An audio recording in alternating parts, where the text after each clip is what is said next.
Pertama sih pocong nggak kerja ya, jadi nggak ada penghasilan buat ganti warna-warna kain. Itu pertama.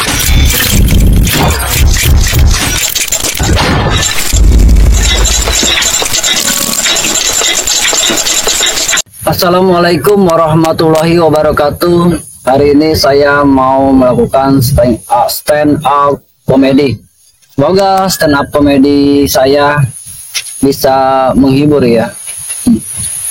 Jadi saya mau cerita tentang pocong. Pocong itu adanya di Indonesia. Mereka nggak ada di Amerika, di negara-negara luar lah. Adanya si pocong kebanyakan di Indonesia ya. Tapi kalian tahu nggak kenapa pocong itu nggak ada di Mekah? Karena mereka malu kalau mereka itu ada di Mekah. Mereka mau tawaf nggak bisa ngangkat tangannya. Iya, jadi alasan kenapa pocong ada di Mekah, mereka malu ya, mau tawaf nggak bisa ngangkat tangannya. Stand up kali ini emang ceritanya membahas pocong ya. Kalian tahu nggak kenapa sih pocong itu jalannya loncat-loncat? Kenapa dia nggak jalan biasa gitu ya? Nah, alasannya asal kalian tahu ya, karena kalau pocong itu jalannya nggak loncat-loncat ya, biasa gitu jalan kayak orang ya, ntar disangkanya orang ronda. Oke, kalian tahu nggak kenapa sih pocong itu pakai kainnya warnanya putih-putih aja gitu ya, nggak ganti-ganti ya?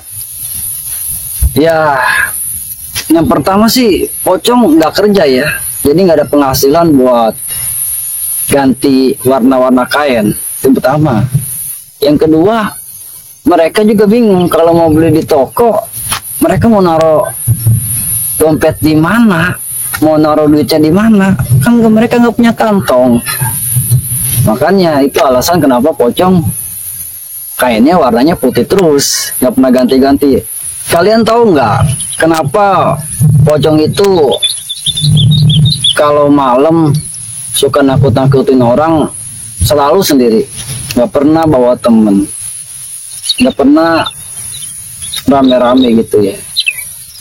Ya karena sih mereka bingung salamannya, iya.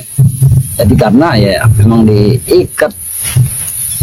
Nah itu alasan kenapa pocong selalu sendiri ya. Kalian tahu nggak? Kalian tahu nggak kenapa pocong selalu loncat-loncat? Apa si pocong nggak capek loncat-loncat? Apa pocong nggak pegel loncat-loncat terus? Kalian tahu nggak alasannya kenapa? Ya, kata gua sih alasannya cuma satu, mereka pasrah sama keadaan. Iya, mau jalan nggak bisa, mau lari nggak bisa, cuma bisa loncat. Ya udah, akhirnya pocong loncat-loncat dah. Kilas tentang pocong ya. Kalian tahu nggak kenapa sih pocong itu adanya malam-malam? Nah, terus paling nakut-nakutin 1, 2, 3 orang doang. Nah, alasannya sih sepele ya. Pendapat gua ya karena kalau pocong adanya siang-siang, bukannya orang pada takut ya, yang ada ntar pocong disawer, disawer kata bang monyet gitu. Iya, makanya mereka adanya malam-malam, bukan siang-siang. Kalau siang kurang wow.